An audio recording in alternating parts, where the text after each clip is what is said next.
अरे लड़का madam cigarette भी फूकेगा ना, फिर भी उसको जिम्मेदारी पता है। इनको कुछ नहीं पता है, इनको जानना ही नहीं। इनको मैं बोल रही हूँ आपको, इनको इक्वालिटी चाहिए। नशे में कपड़े हमने पहनने एकदम जो रुमाल के अंदर बन जाए वो कपड़े इनको पहनने होते हैं। बॉलीवुड के ऊपर और खास तौर पे खुशबू पटानी, क्योंकि उन्होंने सड़क छाप है मैडम, ये तो जिक्र के लायक ही नहीं है लोग, तो ये तो कचरा है बिल्कुल। भांडिया वुड मैं आपको बता रही हूँ, ये जो जेनजी जो जनरेशन जो खराब हुई है, सबसे बड़ा रोल प्ले किया है इस भांडिया वुड ने इसके अंदर। तो आपके हिसाब से, आपने कहा मान नहीं रहे, आपके हिसाब से कौन नहीं मान रहा है? सेक्युलर लोग, सेक्युलर लिब्रांडो है वो नहीं मान रहे, जो भाईचारे की रस्में निभाते फिर रहे। अच्छा। और जो भाईचारे की रस्में निभा रहे हैं, उन्हीं के सेक्युलरिज्म के कारण अपनी लड़कियां कुकर में उबलती नजर आती है। गांधी जी को फादर ऑफ द नेशन का नहीं मैम, कैसे father of the nation? But ये कहा जाता है ना, ये राष्ट्रपिता का नाम इनको दिया कैसे? राष्ट्रपिता है वो, बिल्कुल है, मैं खुद कह रही हूँ है, लेकिन वो पाकिस्तान का राष्ट्रपिता है। सुभाष चंद्र बोस को कोई बेटा नहीं मानता। लेकिन ये नाम तो सुभाष चंद्र बोस ने ही दिया था महात्मा गांधी को। अपन को गलत इतिहास पढ़ाया गया, इस कमियां है मैडम। बाबर को बाप बताया गया, बाबर को बताया गया मान राजा, अकबर से बड़ा कोई शहनशाह नहीं। और वो शाहजहाँ सुअर था जिसने अपनी 13वीं औलाद से ब्याह कर लिया था अपनी लुगाई के मरते ही, उसको बता दिया गया जी भैया प्यार की निशानी। अरे प्यार की निशानी वो है तो हमारी मैया सीता और हमारे प्रभु राम जी कौन है? लड़के की क्या लिमिटेशन है मैडम? अगर लड़का भी अगर आज 25 जगह खराब हुआ, उसको क्या कहेंगे मैडम? अब उसको आवारा नहीं कहे तो क्या कहेंगे? अगर आवारा सांड की तरह घूमोगे तो हम उसको भी तो हम गाली ही दे रहे हैं। अब तुम घूमोगे तो देखो, लड़कियां मैडम 2 नस्ल संभालती है, ध्यान रखना, खुद की भी और ससुराल की भी। अब ये देखो, इन्होंने अब अपने आप को फूक फूक के खत्म कर लेना, तो क्या नस्ल संभालेगी? क्योंकि इनकी नस्ल तो देखो ये पहले ही बता रही है कि हम किससे और हम क्या करने वाले। लेकिन वही चीज तो लड़के के ऊपर भी लागू होती है। दोनों पे होती है मैडम, मैं तो कह ही रही हूँ, दोनों का भी अगर सिगरेट फूकेगा तो उसकी भी उसके हाँ उसका भी खराब है। लेकिन मैडम ये मान के तैयार नहीं है। अरे लड़का मैडम सिगरेट भी फूकेगा ना, फिर भी उसको जिम्मेदारी पता है। इनको कुछ नहीं पता है, इनको जानना ही नहीं। इनको मैं बोल रही हूँ आपको, इनको इक्वालिटी चाहिए। नशे में, सिगरेट में, इनको और किसी चीज में इक्वालिटी नहीं चाहिए। आवारा गर्दी कर लो, रात को हम घूम लेंगे, कपड़े हमने पहनने एकदम जो रुमाल के अंदर बन जाए वो कपड़े इनको पहनने होते हैं। इनके कपड़ों का भी ऐसा ही है। इनको गोरियां मैडम कपड़े पहनती है ना अगर शॉर्ट, उनके आपको उनकी टांगे दिखेगी, लेकिन उनकी बाकी की चीजें नहीं दिखेगी। वो रिवील करने के हिसाब से नहीं पहनती। अपनी यहाँ की लड़कियां पहने वो रिवील करने के हिसाब से ही पहनती है। भैया रिवील हो इसलिए हम कपड़े पहन रहे, इनका ये है। इस बॉलीवुड के ऊपर और खास तौर पे खुशबू पटानी, क्योंकि उन्होंने सड़क छाप है मैडम, ये तो जिक्र के लायक ही नहीं है लोग, तो ये तो कचरा है बिल्कुल। भांडिया वुड मैं आपको बता रही हूँ, ये जो जेनजी जो जनरेशन जो खराब हुई है, सबसे बड़ा रोल प्ले किया है इस भांडिया वुड ने इसके अंदर। क्योंकि ये जो भांडिया वुड है ना, ये देख लो आप, इसमें दिखाया जाएगा कि जी एक वो पिक्चर आई थी उसकी, तृप्ति करके ऐसे कोई एक्ट्रेस है, मैं आपको बताऊं, उसमें बताया है कि भाई 2 बॉयफ्रेंड थे और वो सेम टाइम पे दोनों से प्रेग्नेंट हो गई। मैडम आप इस चीज से आप क्या आप मतलब आप दे रहे हो जनता को, क्या सर्व कर रहे हो? मैं आपको बोल रही हूँ, ये गंदगी नहीं है तो क्या है? इनको अपना आइडल अगर कोई बनाएगा, जो खुशबू पटानी उसकी बहन है दिशा पटानी, उस पे ध्यान नहीं रहता इसका। ये प्रेमानंद जी पे उबल के आई, अनिरुद्धाचार्य जी पे उबल के आई, क्यों भाई? तुम कौन होते हो? साधु संत है वो, इतनी तपस्या की है उन्होंने, इतना ज्ञान है। तुम्हें क्या ज्ञान है? तुम्हें नशों का ज्ञान है, तुम्हें कहीं का ज्ञान नहीं है, तुम्हें इस भांडिया वुड का ज्ञान है। ये भांडिया वुड थोड़ी चलाएगा हमारी संस्कृति, हमारा देश, ये नहीं चला सकता। तो उनको ज्ञान है, अपने ज्ञान के बिहाफ पे बोला उन्होंने, कुछ गलत नहीं कहा। मैम पहले ये हुआ करता था, जैसे अपनी मम्मियों के टाइम पे हम देखें तो उस टाइम पे ये हुआ करता था कि जो पिताजी ने डिसाइड कर लिया वो हो गया, चलो कोई दिक्कत नहीं, आपने अपनी मर्जी से डिसाइड करा, उसमें भी दिक्कत नहीं, एक जगह तो टिको। एक आपकी कमिटमेंट होती है, प्यार का मतलब कमिटमेंट होती है, रिश्ते का मतलब कमिटमेंट होती है। इनके कहीं कोई कमिटमेंट नहीं है, इनकी अपने माँ बाप के साथ भी कमिटमेंट नहीं है, ये ऐसी हैं। इसलिए मैं इनके खिलाफ रहती हूँ, मेरा और कोई रीजन नहीं है, मैं भी उन्हीं के अंदर हूँ। हिंदू राष्ट्र क्या है? हिंदुओं का राष्ट्र है मैडम, मान नहीं रहे आप, बस मेरी यही दिक्कत है सबसे। हिंदुस्तान का मतलब क्या? हिंदुओं का स्थान, तो ये हिंदू राष्ट्र है और क्या है? मुगलों का स्थान थोड़ी है ये, मुगलों के स्थान तो देखो बाहर है, यहाँ तो है नहीं। अब वो कोई ऐसे अपने बिना बात के मन गढ़ंत कोई भी सपने देखे, उस सपनों से क्या होता है? हिंदू आपके हिसाब से, आपने कहा मान नहीं रहे, आपके हिसाब से कौन नहीं मान रहा है? सेक्युलर लोग, सेक्युलर लिब्रांडो है वो नहीं मान रहे, जो भाईचारे की रस्में निभाते फिर रहे। अच्छा। और जो भाईचारे की रस्में निभा रहे हैं, उन्हीं के सेक्युलरिज्म के कारण अपनी लड़कियां कुकर में उबलती नजर आती है। बस इसी सेक्युलरिज्म का यही नतीजा मिलता रहता है अपन को। इसलिए मेरा इस भाईचारे में कोई भरोसा नहीं। श्रद्धा वालकर की बात कर रहे हो? श्रद्धा वालकर, मैडम बहुत सारे केस है। आप अभी आज का पेपर खोल लो, उसमें भी 2-3 न्यूज आपको मिल ही जाएगी। ये तो डेली का है, अभी कोई बड़ी चीज नहीं। श्रद्धा तो कई श्रद्धाएं हो गई अब तो, एक श्रद्धा नहीं रही है। तो लव जिहाद प्यार से हटकर है? नहीं, जिहाद का एक्चुअली मतलब मैडम देखो, जो इस्लाम के हिसाब से होता है जिहाद का मतलब होता है अपनी बुराइयों का अंत करना। लेकिन भारत में मुसलमानों ने बुराइयों का अंत करने का ये मतलब जान लिया है कि जितने भी गैर मुसलमान हैं उनका अंत करोगे तो ही मतलब ये इस्लाम हमारा होगा, इस्लाम का परचम बुलंद होगा। और जिहाद का मतलब यही, वो अपन को बुराई मानते हैं। गजवाए हिंद वाली जो उनकी सोच है वो बिल्कुल सत्य है। कोई भाईचारे में उनका बिलीव नहीं है, कोई उनका यह मतलब नहीं है कि इस्लाम के हिसाब से अपने अंदर की बुराई माननी, नहीं, आप उनके लिए बुराई हो और वो आपको खत्म करना चाहते हैं, बस यही बुराई है उनकी। लव जिहाद में खासतौर पे लड़कियों की साइड से तो यही कहा जाता है ना कि जब तो मैं इनको छपरी कहती हूँ, और क्या कहूँ मैं। प्यार है, लेकिन वो तो पूरी तरह से ट्रस्ट कर रही हैं, प्यार कर रही हैं, तो ऐसे में वो कहाँ गलत है? अगर धोखा मिल रहा है तो सामने से मिल रहा है। ऐसे तो हिंदू लड़के भी कई ऐसे हैं जो धोखा दे के मार देते हैं। बिल्कुल बिल्कुल मैम, गलत जो गलत है वो गलत है, उस पर गलत बोलना भी चाहिए। लेकिन मैं आपको बोल रही हूँ, आप मेरे को कल 2 केस ऐसे बताना जिसमें किसी हिंदू लड़के ने किसी मुस्लिम खातून को कुकर के अंदर उबाल के फेंक दिया हो, या उसको काट के फेंक दिया हो, या वो सूटकेस के अंदर मिली हो, या उसके हाथ पे से अगर अल्लाह लिखा हुआ है तो उसको तेजाब से उसने धो दिया। ऐसा एक भी केस मुझे बता दो आप। ऐसा नहीं होगा। ऐसी जो गंदी मानसिकता है वो खाली कौम के अंदर आती है और कहीं नहीं आती है वो। ठीक है, यहाँ पे गांधी जी से आपको बड़ी परेशानी है। गांधी बहुत बड़ी समस्या है और उसको समस्या मानने में हमें बिल्कुल कोई दिक्कत नहीं, और सबको माननी चाहिए। अगर वो समस्या बहुत पहले से लड़ गई होती तो शायद देश का इतना सत्यानाश नहीं होता। जो हमारे देश के खंड खंड हुए उसके लिए गांधी जिम्मेदार है। ऐसा क्यों? ऐसा क्यों? पाकिस्तान का जन्मदाता कौन है? यही गांधी परिवार है। बांग्लादेश का जन्मदाता कौन है? बंगाल के अंदर हिंदुओं का जेनोसाइड हुआ था, उसके कौन है? यही तो है।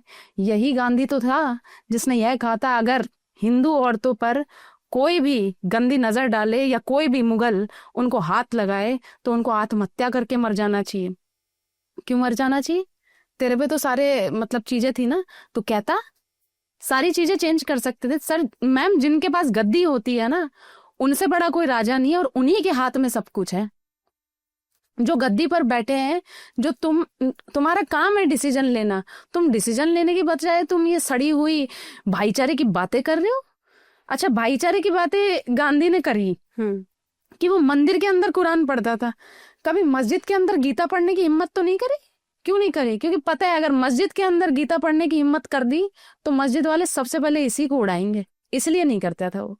ये भाईचारा मैडम, सेक्युलरिज्म का मतलब ये है आप मेरे धर्म की इज्जत करो, मैं आपके धर्म की इज्जत करूंगी, लेकिन आप अपने धर्म के नाम पे मेरे धर्म के लोगों का कत्लेआम करोगे कि हाँ इससे मेरे धर्म में यह चीज लिखी हुई है, तो मैम मैं इस चीज को देखो सच नहीं मानती, और ना ही मेरा इस सड़े हुए भाईचारे पे कोई भरोसा है।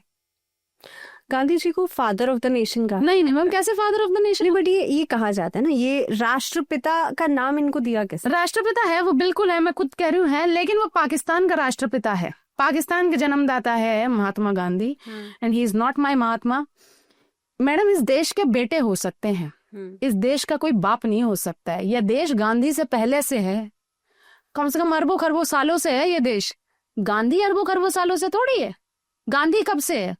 तो गांधी कैसे इस देश का बाप हो गया? मैडम, गांधी किसी भी कीमत पे इस देश का बाप नहीं है। अच्छा, इस देश के बेटे हो सकते, पर मैं उसको बेटा भी मान के राजी नहीं हूँ। मैडम, चंद्रशेखर आजाद थे, उनको बेटा नहीं मान रहे आप। सुभाष चंद्र बोस को कोई बेटा नहीं मानते। लेकिन ये नाम तो सुभाष चंद्र बोस ने ही दिया था महात्मा गांधी को, फादर ऑफ द नेशन। पता नहीं मैडम कैसे दे दिया। देखो उस टाइम पे बहुत सारी चीजें क्या हुई है, अपन को गलत इतिहास पढ़ाया गया, इसको अपन को मान लेना चाहिए, ठीक है? क्योंकि अपन ने तो इतिहास में मुगल को वो माना है कि भाई Mughal was a great leader, Mughal और ये बाबर था, यही सबका बाप था, ये कोई क्रूर शासक नहीं था, ये तो बहुत अच्छा शासक था। लेकिन अब जाके पता चल रहा है कि इसने तो अरबों मंदिर तोड़े। तो मैडम इतिहास में तो देखो बहुत छेड़खानी हुई है। सुभाष चंद्र बोस जी जो थे मैडम, उन पे तो 14 सीटें आई थी, 1 सीट थी चाचा नेहरू के पास, लेकिन उसको बना दिया था ना प्रधानमंत्री। क्यों बना दिया था उसको? तो मैडम ये गांधी परिवार तो ये तो करता है, गाला मेली इसकी तो आदत रही है, इसीलिए तो मैं इसको सड़ा हुआ खानदान कहती हूँ। सबसे ज्यादा अगर इस देश को कोई सबसे बड़ा दुर्भाग्य है तो वो ये है कि गांधी परिवार यहाँ पर रहा। उसी के कारण इस देश में इतना सत्यानाश हुआ, इतना हिंदुओं का कत्लेआम हुआ, इतनी हिंदू औरतों के साथ बर्बरता हुई, इतने जेनोसाइड हुए, ये पाकिस्तान अलग हुआ, ये बांग्लादेश एक हिस्सा बना, यही रीजन है। मैम ये जिस कौम का भला करने चले हैं ना, मैं आपको बता दूं, वो कौम ऐसी है कि आपके पास आई, आपके चरणों में गिर जाएगी कि पहले मुझे शरण दो। आपने शरण दे दी तो थोड़े दिन बाद अपने हक मांगेगी, और तीसरा स्टेप उनका ये होता है कि आज मुझे आप एक अलग हिस्सा दे दो। ये होता आया है, पहले भी हुआ है, पाकिस्तान के वक्त भी, बांग्ला के वक्त भी, और अभी रिसेंटली कल ही एक न्यूज चैनल पे एक लड़के ने स्टेटमेंट दी थी कि हम यहाँ पर घुट रहे हैं, हमें यहाँ पे घुटन होती है, हमें एक भारत का अलग टुकड़ा दे दो। तो मैडम ये तो होते आया है, ऐसे कर करके इसी बलमानस्ता में तो अपन ने टुकड़े दे दिए, और इन हर चीजों का जिम्मेदार सिर्फ गांधी परिवार और सबसे बड़ा गांधी। आप जब से रिद्धिमा वायरल होना शुरू हुई है, लोगों ने कहीं ना कहीं पे ये भी जजमेंट करना शुरू कर दिया है कि शायद आप बीजेपी को बहुत ज्यादा सपोर्ट करती हैं। नहीं मैडम, मैं बीजेपी इलेक्शन में तो नहीं आपका हाथ रहेगा? नहीं मैम, बिल्कुल ऐसी कोई बात नहीं। मैं आपको बताऊं, बीजेपी का समर्थन इसलिए है कि वो राष्ट्रवाद के साथ है, धर्म के साथ है, हिंदू धर्म के साथ है। तो मैडम जो हिंदू धर्म के साथ रहेगा, जो राष्ट्रवाद की नीति के साथ रहेगा, हम उसके साथ हैं। सपा कभी रही नहीं हिंदुओं के साथ, तो मैडम मैं सपा के साथ नहीं हो सकती। सपा ने कभी इस देश को जोड़ने की बात नहीं करी, सपा ने हमेशा पाकिस्तान के समर्थन में गला फाड़ा, तो मैं सपा के खिलाफ हूँ। आरजेडी है, आरजेडी ने हिंदुओं के नरसंहार की प्लानिंग करी, तो मैं उस आरजेडी के खिलाफ हूँ। कांग्रेस है, कांग्रेस ने पाकिस्तान को जन्म दिया, बांग्लादेश को जन्म दिया, तो मैं इस कांग्रेस के खिलाफ हूँ। इन्होंने कहा हमारे हिंदुओं का भला सोचा, तो जो हिंदुओं का भला सोचेगा, जो मेरे देश का भला सोचेगा, उसी के तो साथ रहूंगी मैडम। मैं इन गले सड़ों के साथ थोड़ी रहूंगी, इनके साथ क्यों रहूंगी मैं? जो मेरे धर्म का कत्लेआम कराते हो, अगर मैं उनके साथ रहूं ना मैडम, तो मेरे से बड़ा कोई नीच नहीं होगा, मैं आपको बताऊं। लेकिन लोग तो ये भी कहते हैं रिद्धिमा की भगवा ओढ़ के या सनातन की आड़ में बीजेपी वो वोट बैंक इकट्ठा करती है। वोट बैंक क्यों मैडम? वोट बैंक कहाँ इकट्ठा कर रहा है? राम मंदिर को देखने के लिए लोगों की नस्लें खत्म हो गई, कुनबे के कुनबे खत्म हो चुके हैं, वो कार सेवक वो मर गए, 500 वर्षों से भी ज्यादा का इंतजार खत्म हुआ है। किसने करा? वो बीजेपी ने करा ना, और कोई पार्टी ने तो नहीं करा। क्यों नहीं करा? कर देती है और कोई पार्टी। कांग्रेस गाने गाती है, हम कर देते, ये कर देते, वो। अरे यही सड़ी हुई कांग्रेस पार्टी है मैडम, इसने 24 वकील लगाए थे कि राम मंदिर ना बने, तो वो ऐसे स्टेटमेंट देती है कि भगवा ओढ़ के वोट बैंक इकट्ठा कर रहे, तो मतलब यह सच है कि कांग्रेस भी हरी चद्दर ओढ़ के हर जगह जहां पर ब्रेकर दिखते हैं वहां पे हरी चद्दर डाल देती है कि ये जमीन मेरी है। तो इसका मतलब यह हो गया कि वो मुस्लिम वोट बैंक इकट्ठा कर रहे हैं। इसका मतलब तो यह भी हुआ ना, कोई दिक्कत नहीं, अगर बीजेपी ऐसा कर रही तो हम बीजेपी के साथ हैं और हमें बोलने में बिल्कुल शर्म नहीं है। कांग्रेस को आप कैसे देखते हो? कांग्रेस में क्या आपको लगता है? नीच पार्टी एकदम से, जिसका जो एकदम से देशद्रोही, बिल्कुल इसमें कुछ शर्म नहीं है बोलने में, और चाहे इस पर कुछ भी हो हमें फर्क नहीं पड़ता, देशद्रोही पार्टी है कांग्रेस। और कांग्रेस पार्टी के एक खास चेहरे हैं राहुल गांधी, उनको कैसे? अरे मैडम क्या यार, किसको डिस्कस करते हो आप? कोई आदमी है क्या? वो कॉमेडी में डिस्कस करो उसको, यहाँ पे मीम चलाने और उसको डिस्कस करो। मैं आपको बोल रही हूँ, आप करो मेरे साथ डिस्कस, बहुत सारे मीम्स है। राहुल गांधी मैडम को, राहुल गांधी एक वो गधा है। पहले हुआ करता था मैडम, राजा महाराजाओं के टाइम पे अश्वमेध यज्ञ करवाते थे, उस यज्ञ के बाद एक घोड़ा छोड़ा जाता था, वो घोड़ा जिस जगह जाके रुकता वो राज्य उस राजा का हो जाता था।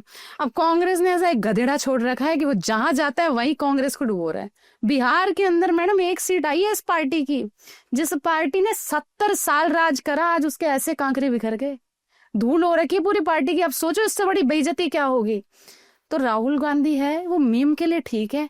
और हाँ, राहुल गांधी, मैं भगवान से ये प्रार्थना करती हूँ कि राहुल गांधी को बहुत ज्यादा लंबी उम्र दे, क्योंकि कांग्रेस को सफाया करने वाला सिर्फ राहुल गांधी है। मेरी सच्ची में भगवान से मैं प्रार्थना करती हूँ कि उसको उम्र ज्यादा दे, क्योंकि कांग्रेस को डुबवाना है तो सिर्फ राहुल गांधी जिंदा रहे बहुत है, अपने आप डूब जाएगी कांग्रेस। क्योंकि कांग्रेस ने ऐसे गधेड़े पे दाव लगा रखा है जो कभी घोड़ा नहीं बन पाएगा, और वो उससे उम्मीद लगाए बैठे कि जी ये तो घोड़ा है। नहीं, ये घोड़ा नहीं है, ये पागल है, और तुम इस पागल के चक्कर में लमलेट हो जाओगे, लेकिन तुम्हें मिलेगा कुछ नहीं। ठीक है। ध्रुव राठी से भी आपके काफी, अरे मैडम ये तो क्या तालमेल नहीं बनती है? तालमेल कैसे बनेगी मैडम? पाकिस्तान के समर्थन में जो वीडियो बनाए, बीफ के समर्थन में जो वीडियो बनाए, कहते बीफ तो प्रोटीन वाली चीज है।